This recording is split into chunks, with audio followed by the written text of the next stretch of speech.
পুরান ঢাকার আরমানিটোলায় জগন্নাথ বিশ্ববিদ্যালয়ের শাখা ছাত্রদল নেতা মোহাম্মদ জোবায়েদ হোসেনের রক্তাক্ত মরদেহ উদ্ধার করে পুলিশ। এই ঘটনায় 16 ঘণ্টা পার হয়ে গেলেও এখন পর্যন্ত থানায় মামলা হয়নি, গ্রেফতার হয়নি কেউ।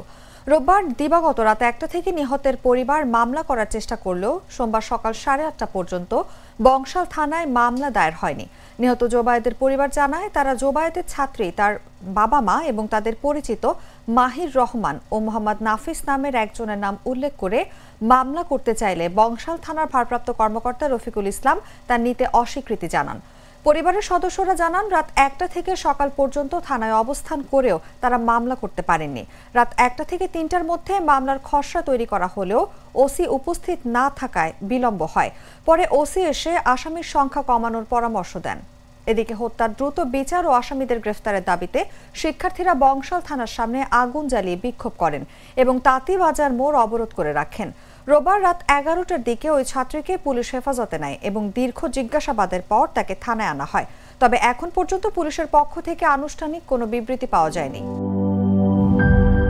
প্রাণ চিনিকুড়া চাল, সেই সুগন্ধ, একটিও ভাঙা চাল নেই, কি পরিষ্কার। প্রাণ প্রত্যেকটি চাল বেছে বেছে বিশেষ প্রক্রিয়ায় প্যাক করে। পোলাও, খিচুড়ি, বিরিয়ানি, কি ঝরঝরে। তাই তো স্বাদে সেরা, সুগন্ধে ভরা। প্রাণ চিনিগুড়া চাল, পরম যত্নের চাল। প্রাণ, জীবনের স্বাদ।